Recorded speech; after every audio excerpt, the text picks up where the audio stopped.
Dek, nggak semuanya sama ya. Jangan kita samakan semua orang. I apologize. Iya ya, jangan ya, jangan ya. Halo semuanya, welcome back to Gabar, serunya gabut bareng. Kembali lagi bersama aku Grace dan rekan aku Revel. Dan hari ini kita mau bahas sesuatu yang iya banget. Kejadian banget. Kejadian banget. Ini seluruh kaum sering mengalami. Bener. Apalagi Gen Z. Gen Z. Nah, hari ini kita mau bahas tentang gimana sih cara kita memahami dan menghindari yang namanya red flag. Lalu yang kedua ada yang namanya ghosting, and then yang ketiga ada namanya breadcrumbing. Itu apa sih, Kak? Apa Kak, breadcrumbing tuh baru ya kayaknya? Baru nih dalam istilah-istilah percintaan Gen Z ini. Nah, hari ini kita akan bahas itu. Tapi yang pasti kita tidak akan Sendirian. Karena kita kedatangan Velia. Ya, jadi Velia ini ya kita satu kampus ya by the way ya. Si cantik luar biasa, boleh lihat ya kamera. Cantik sekali bukan? Looking beautiful. Thank you. Belajar apa di Psikologi. Jadi cocok ya sama Topik kita hari ini. Karena kan mungkin dia sudah memiliki pengetahuan yang lebih iya gitu kan. Lebih Iya Kita nggak gitu. belajar nih soalnya ya. Kita belajarnya, kita kan pelakunya. Iya lagi. Nah teman-teman, hari ini pembahasan kita ini sedikit mendalam untuk maksudnya hatinya anak-anak Gen Z. Mungkin teman-teman pernah ngerasain kalian udah deket banget, setiap hari ngabarin kamu di mana, lagi apa, Pernah gitu banget. ya. Pagi ke malam, malam ke pagi. Tiba-tiba tanpa angin, tanpa hujan, tanpa puting beliung, tanpa badai. Deng deng deng, tring, hilang aja gitu, kayak apa yang terjadi? Aku salah apa gitu ya? Hilang ditelan bumi ya. Hilang ditelan bumi. Kayaknya aku sih bukan mengalami sebagai korban tapi sebagai pelaku ya. Pelaku luar biasa sekali. Nah, karena kita maksudnya membicarakan tentang istilah tadi ya, Ya. red flag, mungkin teman-teman di rumah udah pada sering dengar. Dan ada yang sering melakukan juga. Siapa tahu. Siapa ya kan? tahu, benar. Yang kedua tadi ghosting. Ini kayaknya kita juga pernah ya melakukan ya. Dulu pasti ada lah. Iya. Atau sekarang. Enggak, iya, ya ampun, jangan gitu dong. Jangan tuduh aku yang bener gitu dong. Oh, yang bener. Oke, nah ini istilah terbarunya adalah breadcrumbing. Breadcrumbing. Dan kita akan membahas itu dalam segmen yang luar biasa hari Yes, ini. tentu saja. Nah, aku mau tanya nih ke Velia gitu ya. Boleh. Menurut kamu apa sih sebenarnya yang dimaksudkan dengan red flag gitu? Dan di dalam hubungan pasti ya, gimana tuh Vel? Oke, jadi red flag ya, pasti kita udah sering dengar kata red flag gitu, kayak khususnya dalam hubungan ya. Mungkin kalau red flag dalam hubungan tuh lebih ke pattern atau pola. Jadi pattern atau pola di mana yang menunjukkan hubungan tuh nggak sehat secara emosi gitu, karena itu menyakiti kita gitu. Jadi kayak sebenarnya red flag tuh bukan kayak kita suka atau nggak suka nih ke orang tersebut, tapi lebih ke pattern atau pola yang berulang dan menyakiti kita gitu. Wow, Gitu, aku kakak-kakak. baru pengertian pertama aku udah shock gitu kayak, ini jalan Ternyata. sekali. Apakah pernah mengalami atau pernah melakukan? Yang punya hubungan yang menjawab I dong. mean like every person pasti punya red flag red lah flag. ya. Dan ya pasti itu terjadi karena hal-hal di masa lalu nggak sih? Kayak pengalaman-pengalaman tidak menyenangkan yang dia alami, jadinya coping mechanism dia kayak gitu. Menarik nih, aku pernah baca satu jurnal dari Le Febre tahun 2019 tentang relationship dissolution in Oke. digital era. Oh my god. Iya, dan ada satu temuan yang menurut aku mengubah perspektif aku, Oke. which adalah orang-orang yang kita anggap red flag Oke. itu sebenarnya nggak punya intensi yang jahat. Maksudnya majority-nya ya. Oke. Nggak punya intensi yang jahat. Mereka tuh sebenarnya nggak mau melakukan itu, tapi karena mereka dihadapi dengan situasi yang mereka nggak siap, Oke. makanya mereka memilih untuk lari. Oh, larinya tuh dengan cara red flag ini tadi. Iya, bisa tadi dengan friendzone, dengan ghosting, dengan breadcrumbing. Makanya itu aku jadi kayak I thought red flag itu lu jahat deh gitu. But it is a way untuk mereka cope, itu coping mechanism mereka dalam avoiding the problem. Aduh, ini bisa dipakai untuk membenarkan tindakanku berarti. Nggak juga ya. It is wrong. Oke, baiklah, berarti itu adalah ya kita udah dapatkan dua perspektif yang berbeda tentang si red flag ini tadi. Nah, terus aku mau nanya deh, kenapa sih, ini terutama cewek-cewek sih yang sering mengalami, aku tuh kadang apa kesel sama temen aku gitu loh. Kenapa orang tuh sering banget mengabaikan red flag di awal hubungannya? Kan maksudnya kita tahu ya, aduh ini tuh hal yang salah gitu loh. Dari sebelum kita memulai hubungan kan dimulai dengan pertemanan dulu ya. Kayaknya nggak oke deh karakternya. Cara dia memaknai sesuatu, cara dia maksudnya responnya dia terhadap sesuatu kayaknya nggak oke deh. Tapi kenapa ya maksudnya mereka nggak aware tentang hal itu? Mereka tuh kayak ya udah deh nggak apa-apa, yang penting aku sama kamu gitu. Kalau nggak sama kamu kayaknya aku tidak mampu menghadapi dunia ini gitu. Gimana? Love is blind. Iya, bener. bukan blind lagi kak. Aku tidak bisa hidup tanpamu. Oh my god. Aduh. Attachment ya. Iya, Gimana bener tuh ya? sih. Itu kan kita kalau lagi jatuh cinta pasti susah ya yang dibilanginnya gitu. Mungkin yang kita lihat dari orangnya tuh cuman yang baik-baiknya, kayak buruk-buruknya tuh kita nggak bisa lihat gitu, karena kita mengantisipasi gitu, kayak kalau misalkan ada red flagnya pasti kita bukannya palingan bakalan berubah tuh. Padahal sebenarnya kayak kakak bilang tadi susah gitu untuk mau berubah gitu. Jadi kita terkesan kayak berharap dia bisa berubah, padahal kita udah lihat kan red flagnya, tapi ternyata pada kenyataannya nggak semudah itu gitu untuk berubah gitu. Jadi kita lebih ke fokus ke emosional kita tanpa kita melihat Emosional realitanya kita. tuh seperti apa. Seperti apa gitu kak? Ngomongnya sama yang ini. Wait, it Iya. was reflecting waktu di Velia Mama, I was like, okay. Kayaknya sesama yang punya hubungan bisa Ya, saling oke. merefleksikan. Yang ini kan belum. Jadi silahkan ya kalian kode-kodean mata, hati juga Velia boleh. punya kan? Iya punya. Oke. Sekali lagi we saya nggak really diajak ya dalam hal ini saya Oke, nggak sekali lagi diajak. circle ini ya. Iya. Circle ini.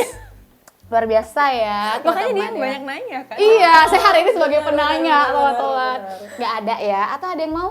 Jangan dulu ya sekarang ya. Tenangin diri Ya, kamu. tenangin diri aku. Oke. Nah, tapi ini menurut aku satu hal yang menarik sih. Berbicara tentang kenapa kita nggak aware soal red flag.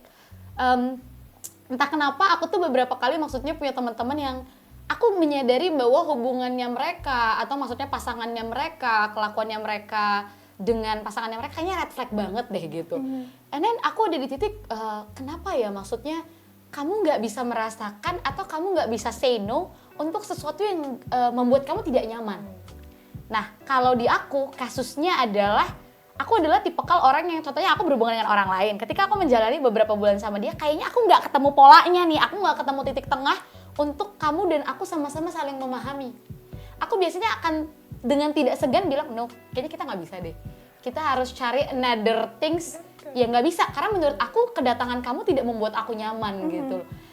Aku tuh berpikir kenapa ya orang-orang tuh nggak bisa melakukan itu. Nah dan aku tuh sempat cerita sama beberapa teman aku yang di psikologi juga, mereka bilang itu adalah pola yang kamu dapatkan di rumah. Aku kayak, hah, gimana nih maksudnya gitu. Di rumah kamu terbiasa tangki cintanya dipenuhi, keisi gitu loh. Jadi ketika kamu merasa tidak nyaman, kamu merasa tidak enak, kamu ya dengan gamblang aja bilang, mama papa aku nggak suka, mama papa aku nggak senang dengan pola dan kenyamanan yang seperti ini. It's not my type, it's not my style gitu. Jadi ketika someone yang menurut kamu, oke, kalian sayang, oke kalian saling maksudnya cocok nih kayaknya, tapi ketika menjalani, aduh kayaknya ada yang kurang deh di antara kita gitu. Kamu bisa dengan gamblang mengutarakan isi hati karena oh kenyamanan kamu dari dulu udah dipenuhi gitu loh. Bener nggak gimana nih? Iya, bener juga, karena ketika kita in relationship with somebody or someone, itu cara kita berelasi dengan mereka kan terpancar dari gimana kita berelasi di rumah gitu, berelasi sama orang tua kita.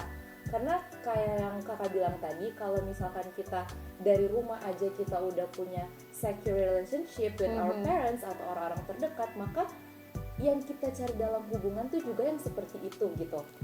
Dan ketika kita punya secure relationship apalagi dengan orang tua kita, maka kita bakalan punya self respect. Wow. Kita bakalan tahu self worth kita tuh di mana gitu. Jadi ketika ada seseorang yang emang red flag, terus seseorang yang emang nyakitin kita bakalan gampang dengan bilang no gitu. Aku nggak bakalan lanjut. Nah beda lagi dengan orang-orang yang mungkin nggak terbiasa punya secure relationship gitu, kayak lebih ke anxiety sama avoidant. Kalau anxiety tuh kayak yang pengen attach mulu gitu, pengen deket-deket mulu. Kalau yang avoidant tuh yang kayak, aduh gue nggak bisa nih terlalu dekat, iya gitu. Beda sama orang-orang yang seperti itu gitu, ketika mereka nggak dapetin itu di rumah, mungkin mereka bakalan coba cari di luar gitu gimana. Dan ketika mereka coba cari di luar yang ternyata dari rumahnya udah nggak sehat, pasti juga di hubungan romantis juga bakalan tercermin seperti itu gitu, antara mereka kayak bakalan ini orang udah red flag tapi ya namanya gue juga suka gitu, gue bakalan tetap deket-deket gitu, atau ternyata pas udah deket dianya yang ngejauh gitu. Iya, jadi gitu. Grace banget ya. Ravel bilang, aduh teman gue banget ini. Iya lagi. But I was having a moment of flashback tadi. Karena di SMA aku pernah beberapa kali lah dideketin sama orangnya. And then aku awalnya tertarik. And then I feel like kayaknya enggak deh, he's not the one gitu. And di rumah aku biasanya kalau emang lagi ada masalah sama papa, we tend to yaudah stay silent dulu and then communicate it later. Tapi laternya pun kayak bukan diomongin masalah, lebih ke ya udah going on aja gitu. Act normal aja. And that's what I do. Aku ketika he's not the one, he's not my type, and then I go away, I walk away. Aku silent treatment dengan ghosting. Gitu. Jadi berarti itu benar ya. Dari awal berarti emang fondasi utamanya adalah relasi di rumah. Itu penting banget. Bener-bener. And it reflected to my relationship with my boyfriend sekarang. Maksudnya aku udah nggak kayak gitu lagi, we communicate well, tapi masih ada tuh serpihan silent treatment, kayak gitu-gitunya tuh masih ada. Karena ya nggak bisa sepenuhnya hilang. Itu berubah itu susah. Iya. Betul. Iya. Oke, luar biasa sekali pembahasan kita tentang red flag. Nah, berangkat dari red flag kita punya yang kedua, teman-teman. Ghosting. Oh, yang tadi ya? Iya, udah hilang singgung. tanpa jejak nih. Nah, aku tuh pengen nanya gini. Kenapa sih sebenarnya orang tuh memilih untuk kayaknya lebih baik aku hilang aja gitu daripada aku kasih tahu perasaan yang sejujur-jujurnya ke pasangan aku atau partner aku gitu. Mungkin kayak yang tadi bicara soal attachment style gitu. Biasanya orang-orang yang pengen buat ghosting itu attachment style-nya tuh avoidant gitu. Jadi kayak orang-orang yang emang belum siap untuk berkomunikasi dalam suatu hubungan, belum siap juga secara emosionalnya tuh belum mateng gitu. Jadi ketika relationship itu udah mulai mengarah ke sesuatu yang serius buat komitmen dan dia belum siap, ya tadi coping mechanism-nya tuh menjauh gitu. Dia pergi aja, dia avoidant gitu sama relationship-nya gitu. Jadi dia lebih memilih untuk menutup diri dan ya udah lebih baik nggak jujur gitu. Terus kadang orang-orang yang terjebak dalam ghosting itu adalah orang-orang yang punya attachment style yang anxiety. Jadi mereka kan tipe yang kayak mau deket-deket terus kan, kayak mereka yang terjebak gitu. Nah tapi pertanyaannya adalah apakah ghosting itu selalu artinya tanda ketidakdewasaan atau sebenarnya ada kondisi tertentu yang ya udah mereka memaklumi aja kayak aduh better aku tidak mengatakan hal ini, aku lebih baik menghilang daripada situasinya makin runyam gitu. Menurut kan gimana? Kalau menurut aku, kalau ketidakdewasaan mungkin dari emosional kali ya. Jadi kayak dia nggak bisa untuk komunikasi, dia nggak bisa untuk jujur, karena kayak dalam relationship itu tetap dibutuhkan tanggung jawab gitu, kayak tanggung jawab dari kedua belah pihak untuk ini hubungannya mau kemana gitu. Jadi kayak salah satu udah bilang kayak enggak, menurut aku dia nggak dewasa gitu. Tapi dalam case tertentu, kalaupun misalkan nih kita lagi deket sama cowok, terus kayak ternyata cowoknya nih kasar, atau misalkan kayak emang red flag-nya tuh kelihatan banget gitu, dan kita memilih untuk ghosting, I think kayak itu it's the best way gitu ya. Jadi seperti jawaban anak psikologi pada umumnya, tergantung. Tergantung. Gitu. Tergantung pada situasinya seperti apa. Nah, What is ini that? adalah tentang friendzone dan breadcrumbing. Yes. Friendzone aku familiar. What is breadcrumbing? Nah, kalau friendzone kan ya berteman yang mempunyai potensi lebih besar nih untuk ke Yeah. jenjang selanjutnya. Tapi entah kenapa gitu ya. TTM ya? TTM. TTM, oke. Nah, kalau breadcrumbing ini katanya ya, kalau salah please correct me. Cemiu-miu. Cemiu. Correct me if I'm wrong. Yes. Ntar kita buka Google dulu. Enggak ya teman-teman, jadi breadcrumbing itu adalah kalian tuh dulu pernah berhubungan, terus lama tuh ngilangnya, tapi dia tetap nge-orbit di tempat kalian. Jadi contohnya kayak sekali-sekali, ya mungkin dia ada perasaan apa gitu, tiba-tiba ngechat kalian. Oh. Jadi ya dia tetap, kalian udah selesai, tapi dia tetap mengorbit di dalam orbit kalian gitu loh. Oh, di dalam. Iya, jadi kayak remah-remah roti. Oh, that's why. Okay, I get it. Itu ya. Breadcrumbing. Tapi gimana sih? Aku jujur sempet struggling sih aku dalam hal ini ya, si breadcrumbing ini. I know. Kalau friendzone, udahlah aku sudah lelah. Oke. Aku sudah lelah gitu, kayak semua teman-teman juga kayak, gini lagi kisah gue gitu kan. Nah, kalau breadcrumbing nih, contohnya nih kita udah selesai, ya oke lah mungkin selesainya unfinished business, HTS-an or anything else gitu ya. Tapi ketika maksudnya kita udah unfinished business ini, kan nggak ada closure ya teman-teman ya. One day, salah satu dari antara mereka, kita udah selesai tapi kan masih lihat story, masih ya adalah kabar-kabar dari teman seangkatan or anything else gitu ya. Meninggalkan jejak. Ada nih jejak-jejaknya kan, karena dia kan masih mengorbit di antara kita. One day he text you back, or one day dia tiba-tiba kayak ngebales DM kamu or anything. Gimana menurut kalian tentang breadcrumbing ini dan apa yang harus dilakukan? Relate ya, gitu. Menurut aku lebih ke know your boundaries sih, kayak set boundaries gitu. Again. Jadi even kayak jejaknya udah ada nih, kayak rumah-rumahnya masih ada, tapi kayak once udah tahu kayak ini kan udah selesai, terus juga yang kemarin tuh cukup nyakitin juga misalnya kayak, terus meskipun dia masih ada di orbit kita, ya udah kita set boundaries aja gitu. Kalau masih sayang gimana? Itu balik lagi ke diri Different sendiri gitu ya case ya. kan, different case gitu. Itu different case ya. Jadi kita kan nggak bisa kontrol dari dianya, kita nggak bisa kayak lu nggak bisa nih ada di sini gitu, maksudnya kita nggak bisa kontrol dari dia. Jadi yang coba kita kontrol diri kita sendiri. Yeah, true. Gitu ya. Untuk menutup sesi yang reflektif dan punchy siang hari ini, yes betul banget. Dengan berbagai macam fenomena Gen Z dalam hubungan ini ya. Apa nasihatnya Velia ke teman-teman di rumah yang sedang menjalani hubungan atau almost ada di dalam relationship? Silahkan. Pesan kali ya buat teman-teman di luar sana yang lagi in relationship atau lagi dalam almost in relationship, ketika kayak udah lihat nih tanda-tanda red flag-nya, please jangan kayak denial, tapi coba untuk cerita juga ke teman-teman kalian, ke orang-orang terdekat, dan ketika emang itu udah benar-benar nyakitin kamu, walk out gitu dari relationship itu gitu. Luar biasa. Dari Revel apa Vel? I think that communication is key. So everything that you feel, please Communicate. ngomong aja ya. Yeah. Ngomong aja, karena kita nggak bisa tahu apa yang orang lain pikirkan, begitupun sebaliknya. Itu aja sih. What about you? Kalau aku selalu punya motto yang sampai saat ini aku pegang gitu dalam hidup aku. Kalau berbicara tentang hubungan, it's nice to try, but you bet for the word.